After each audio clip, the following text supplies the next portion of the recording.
የመጻሕፍት ዓለም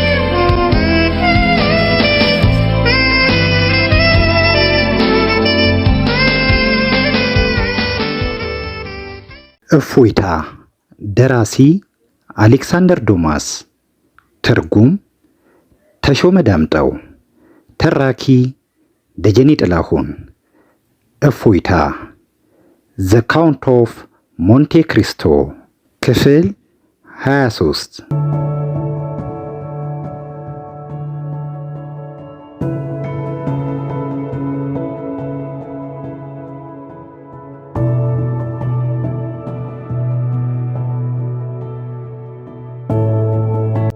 ደቡባዊ የፈረንሳይ ክፍል በእግር የተጓዘ ሰው ሁሉ በሌጋርድና ቡካይር በተባሉት ትናንሽ ከተሞች መካከል በመንገዱ ዳር አንዲት ትንሽ የገጠር ሆቴል ማየቱን ያስታውሳል።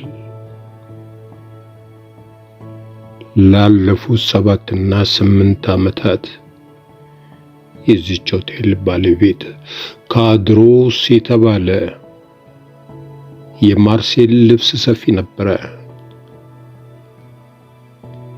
ሆቴሏ የስሙላ ስም ተያዝ እንጂ በውስጧ ያሉትን ባልና ሚስት አስተዳዳሪዎቿን የሚያኖር ገቢ እንኳን አልነበራትም። የካድሮስ ባለቤት በንዳድ በሽታ ቀጭጫና ገርጥታ ለብዙ ዓመታት ያልጋ ቁራኛ ሆና የኖረች ደቃቃ ሴት ናት። ሁል ጊዜ በሽታዋንና የባሏን ድህነት ስታማርር ካድሮስ የሚሰጣት መልስ ይባሳ ያምጣ፣ የእሱ ትዕዛዝ ነው የሚል ቃል ብቻ ነበረ። አንድ ቀን ረፋዱ ላይ ካድሮስ በሆቴሉ በረንዳ ላይ ቆሞ እንቅስቃሴው የተዳከመውን ጎዳና በትካዜ በመመልከት ላይ እንዳለ አንድ ፈረሰኛ ከሩቅ ወደ ሆቴሉ ሲገሰግስ ታየው። ፈረሰኛው ላይን እየቀረበ በመጣ መጠን ካባ የለበሱ ኢጣሊያዊ ቄስ መሆናቸው ተለየ። የፀሐዩ ሙቀት ኃይለኛ ቢሆንም ቄሱ ወፈር ያለ ጥምጣም በራሳቸው ዙሪያ አስረዋል። ቀጠን ብለው ረዘም ያሉት ፈረሰኛ ቄስ ከሆቴሉ በረንዳ አጠገብ ሲደርሱ ዱብ ብለው ወረዱና በግንባራቸው ላይ የተንቸረፈፈው ላብ በመሐረብ ጠረግ እያደረጉ በቀጥታ ወደ ካድሮስ ያመሩ ጀመረ። ቄሱ ከካድሮስ ፊት ለፊት እንደደረሱ ለአፍታ በልዩ አትኩሮት ከተመለከቱት በኋላ ጥርት ባለ ጣሊያንኛ ካድሮስ ማለት አንተ አይደለህም አሉ። አዎ አባታችን አለ ካድሮስ። ምን ልርዳው? ቄስ ቡሶን ይባላሉ። ለመሆኑ አንተ በአንድ ወቅት ማርሴል ላይ ልብስ ሰፊ አልነበርክም? አዎ፣ መጨረሻው አላማረም እንጂ የማርሴል ሙቀት ሰውን ራቆቱን ሊያስቀረው እየተሟገተ እኔ ልብስ ሰፍቼ ምን ልጠቀም? ግን የሙቀት ነገር ከተነሳ ለምን የሚጠጣ ነገር አይመጣልዎትም? ጥሩ፣ እስኪ አንድ ጠርሙስ ወይን ጠጅ አምጣልኝና ነገራችንን እንቀጥላለን። ከጥቂት ደቂቃዎች በኋላ ካድሮስ ወይን ጠጁን ይዞ ሲመለስ ቄስ ቡሶኒ እጃቸውን ጠረጴዛው ላይ አስደግፈው በርጩማ ላይ ተኮፍሰው አገኛቸው። ብቻህን አሉ ቄሱ። ካድሮስ የወይን ጠጁን ጠርሙስና ብርጭቆ ጠረጴዛው ላይ እንዳስቀመጠ እጣ ነፍሴን ነኝ። ባለቤቴ የአልጋ ቁራኛ በመሆኗ እንዳለችም አትቆጠር። እንዴ አግብተሃል እንዴ? አሉ ቄስ ቡሶኒ እንደ መገረም ብለው። ከዚያም የተመሰቃቀሉትን የቤት ዕቃዎች ትክክለኛ ዋጋ የሚገምት በሚመስል አስተያየት የሆቴሉን የውስጥ ክፍል በጨረፍታ ቃኙ። ሀብታም አለመሆኔን ሊገምቱ ይችላሉ አለ ካድሮስ እየሳቀ። ግን እንዲያውስ ምን ይደረግ፣ በዚች ዓለም እንደው ባለጸጋ ለመሆን የልብ ንጽህና ብቻውን ዋጋ የለውም። ቄስ ቡሶኒ የካድሮስን አነጋገር በሚመረምር አስተያየት ትኩር ብለው ተመለከቱት። አዎ የልብ ንጽህና ሲል ካድሮስ ቃሉን ደገመው።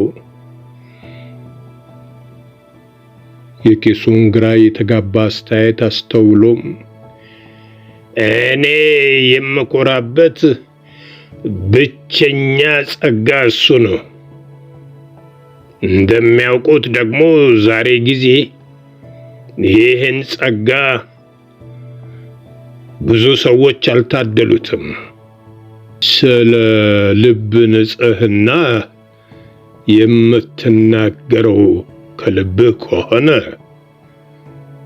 እውነትም ታድለሃል አሉ ቄሱ ግንባራቸውን ቁጥር አድርገው ሲያዳምጡት ከቆዩ በኋላ። ምክንያቱም ጊዜው ይርዘም ወይም ይጠር እንጂ ሐቀኞችም ሆኑ አስመሳዮች የእጃቸውን ሊቀበሉ ሊቀጡና ሊሸለሙ ነውና። ሙያው ይህን እንዲናገሩ ያስገድደውታል አለ ካድሮስ በቸልታ። ታዲያ ምን ያደርጋል? እያንዳንዱ ሰው እርሶ የተናገሩትን ለመቀበል ሆነ ላለመቀበል መብቱ የተጠበቀ ነው። ተሳስተሃል አሉ ቄስ ቡሶኒ። የተናገርኩትን ሐቅ ጊዜ ሳልፈጅ ራሴ አረጋግጥልሃለሁ። ምን ማለት ነው? አለ ካድሮስ ግራ ተጋብቶ። ደግሞ እርሶ ማንን ሸልመው ማንን ሊቀጡ ነው? ከሁሉ አስቀድሞ የምፈልገው ሰው አንተ መሆንን ማረጋገጥ አለብኝ። ለመሆኑ የዛሬ 14 ዓመት ግድም በ1814 ወይም በ1815 ኤድመንድ ዳንት የተባለ የማርሴል መርከበኛ ታውቁ ኖሯል? ኤድመንድ? እንዴታ! እንደ ዘበት እንደወጣ የቀረው ገራገሩ ባልንጀራዬ በደንብ ነበር እንጂ የማውቀው። እንዲያውም ከልብ ጓደኞቼ መካከል ዋነኛው እሱ ነበር። እርሶም ያውቁታል። ለመሆኑ አሁንም በሕይወት አለ? ከስር ተፈታ? ኑሮውስ እንዴት ነው? እንደ ተጎሳቆለ ሳልፍለት እስር ቤት ሕይወቱ አለፈች አሉ ቄሱ። ካድሮስ ፊቱ በሐዘን ድንጋጤ ጠየመ። ፊቱን አዙሮ ራሱ ላይ በጠመጠማት መሐረብ እንባውን ሲጠራርግ ቄስ ቡሶኒ ተመለከቱ። እኔን አይ ያልታደለ ልጅ በማለት ካድሮስ በትካዜ ተዋጠ። እንዲያውም የሱ አሟሟት የአምላክ ቸርነት ሁል ጊዜ ለኃጢአተኞች ነው ብዬ ለነገርኩ ሐቅ አንዱ ማስረጃ ነው። አይ ጉድ!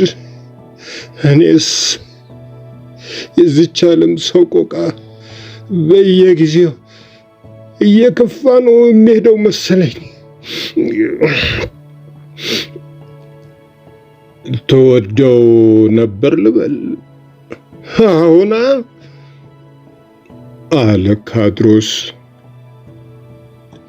በደስተኛነቱ የተመቀኘሁት ጊዜ እንደነበር ባልክድም በጣም የምወደው ጓደኛዬ ነበር። ግን በእውነት ነው የምለው ለአጭር ጊዜ ያደረብኝ የምቀኝነት ተንኮል አሁን እንደ ግር እሳት ነው የሚለበልበኝ። የገጠመው መጥፎ በጣም ነው አንጀቴን የሚበላው። ለመሆኑ በደንብ ያውቁታል? ሕይወቱ ልታልፍ በቋፍ ስትንጓል በነበረበት ወቅት ኑዛዜ ለመቀበል ተጠርቼ ነበረ። የሚገርም በጣረሞት ላይ እንዳለ የኢየሱስ ክርስቶስን ስም ጠርቶ የታሰረበትን ምክንያት እንደማያውቅ ነገረኝ። እውነት ነው፣ ሊያውቀው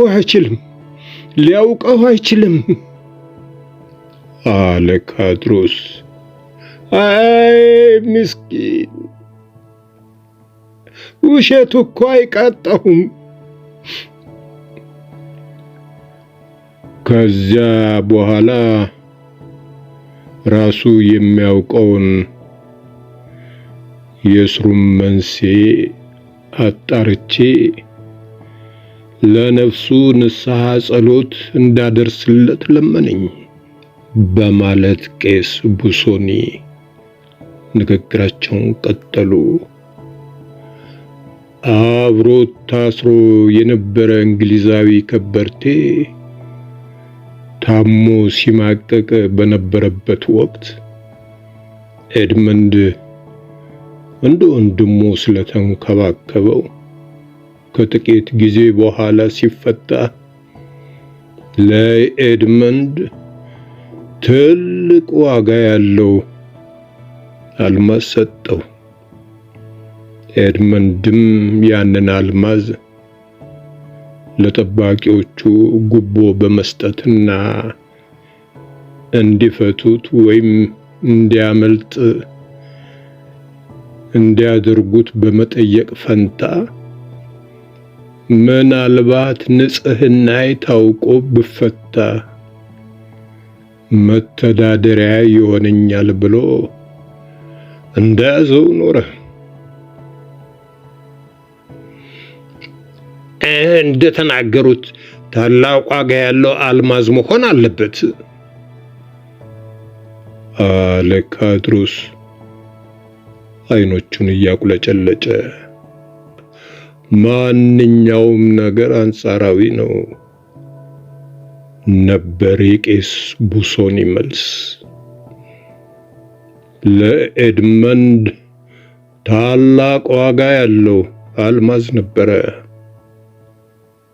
50,000 ፍራንክ የተገመተ። 50,000 ፍራንክ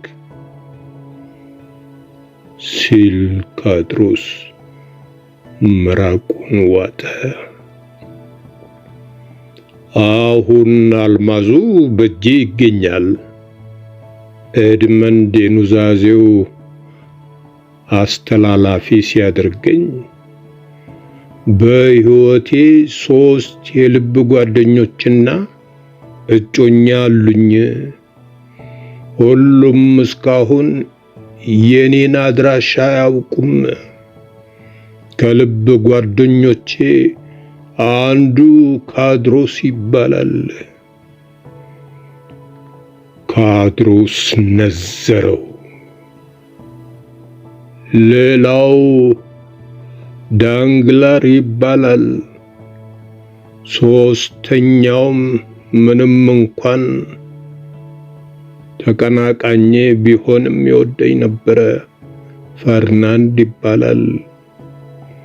የእጮኛዬ ስም ሜርሲደስ ነው።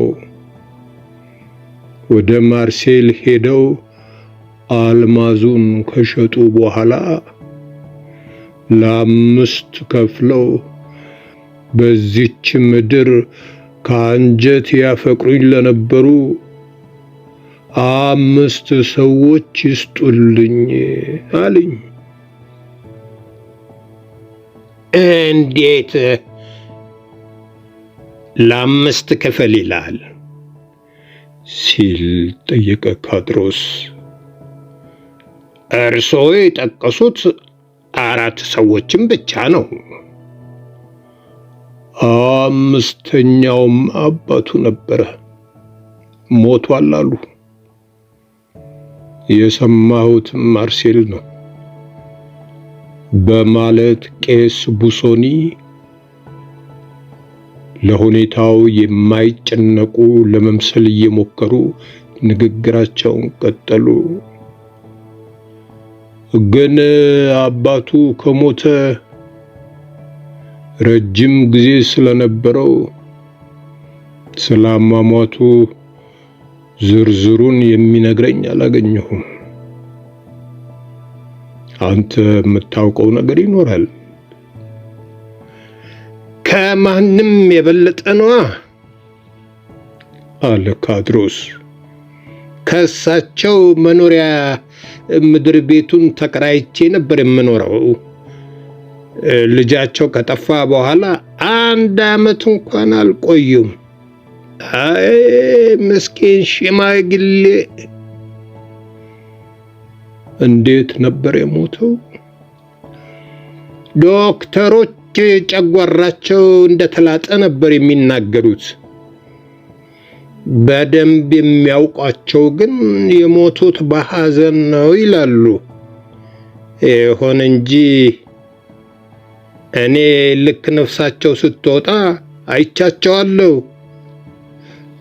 የሞቱትም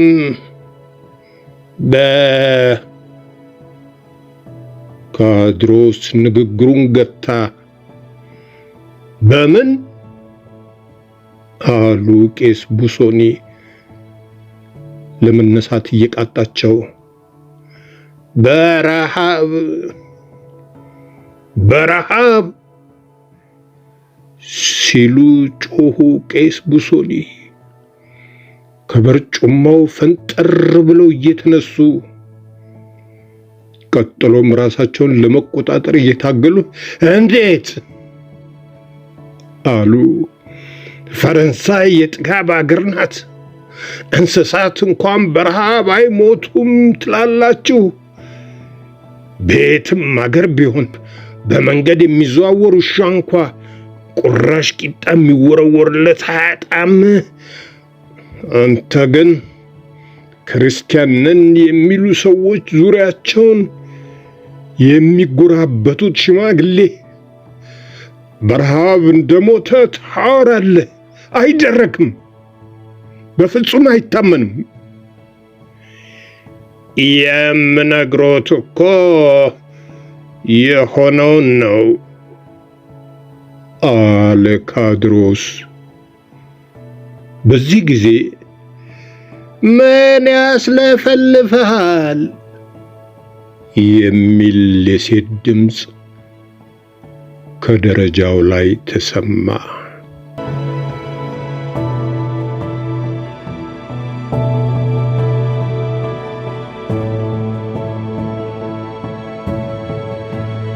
በትረካው ከተደሰቱ ሰብስክራይብ፣ ላይክ እና ሼር ያድርጉ። እናመሰግናለን።